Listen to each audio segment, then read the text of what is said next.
Assalamualaikum warahmatullahi wabarakatuh.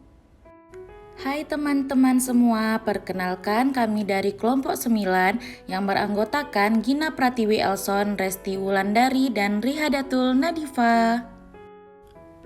Pada video kali ini, kami akan memaparkan materi terkait bimbingan dan konseling Islam bagi perilaku menyimpang. Video ini dibuat untuk memenuhi tugas mata kuliah BK Agama yang diampu oleh dosen Ibunda Khairia Khadijah SPDI MPD. Apakah dari teman-teman semua sudah tahu apa itu perilaku menyimpang? Kami tidak tahu jelas, Gina. Perilaku menyimpang diartikan sebagai tingkah laku, perbuatan, ataupun tanggapan seseorang terhadap lingkungan yang bertentangan dengan norma-norma dan hukum yang ada di dalam masyarakat. Nah, perbuatan menyimpang ini menjadi patologi sosial atau penyakit masyarakat yang dapat mengganggu kestabilan kehidupan dan keharmonisan lingkungan sosial. Adapun kategori perilaku menyimpang, yang pertama itu ada keterbelakangan mental, yang kedua psikoneurosis, dan yang terakhir itu kelainan seksual. Di sini kami akan membahas terkait dengan kelainan seksual atau dikenal dengan perilaku penyimpangan seksual anak yang menyimpang. Banyak sekali contoh dari kelainan seksual ini. Di sini kami mengambil studi kasus tentang anak laki-laki yang berpenampilan dan berperilaku menyerupai perempuan. Perilaku seperti itu merupakan salah satu contoh kasus dari kelainan seksual pada anak. Banyak sekali faktor yang melatar belakangi kasus tersebut, bisa saja dari faktor biologis, kesalahan informasi, dan persepsi, pergaulan, dan lain-lain.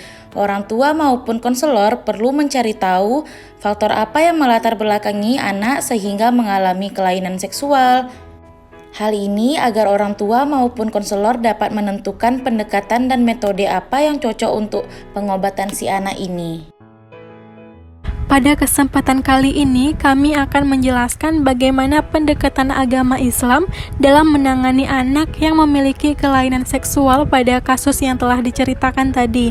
Islam adalah sebagai agama yang menuntut umat manusia pada jalan kebenaran, salah satunya dengan menyempurnakan akhlak atau budi pekerti yang mulia, dan segala sesuatu yang tidak baik atau bertentangan itu harus dihindari. Nah, sebagai seorang konselor, tugas kita haruslah memberikan nasihat dan jalan keluar yang baik agar klien atau konseli dapat hidup sesuai petunjuk Allah Subhanahu wa Ta'ala.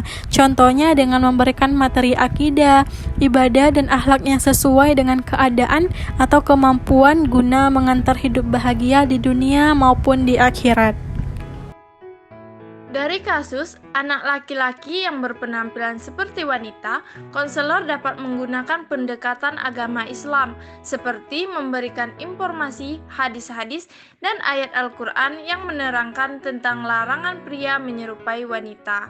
Contohnya, hadis dari Ibnu Abbas radhiyallahu anhu, ia berkata, Rasulullah Shallallahu alaihi wasallam melaknat laki-laki yang menyerupai wanita dan wanita yang menyerupai laki-laki.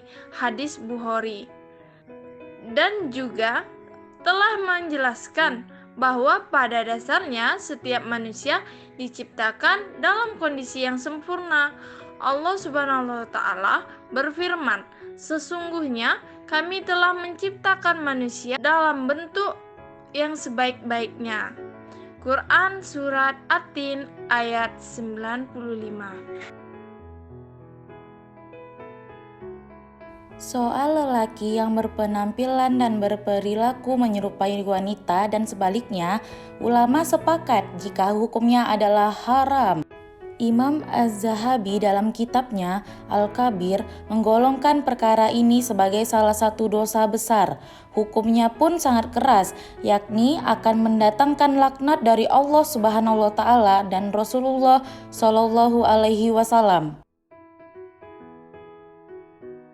Dengan adanya pemberian informasi dan pemahaman seperti itu, klien atau konseli akan dapat lebih belajar untuk memaknai hidup dan kesalahannya. Secara perlahan, klien akan mampu menyadari kesalahan dan keluar dari jalan kesesatan tersebut. Itulah tujuan dari BK Agama Islam, di mana konselor haruslah memberi nasihat yang terbaik dan jalan keluar agar klien dapat hidup sesuai dengan petunjuk Allah Subhanahu wa Ta'ala.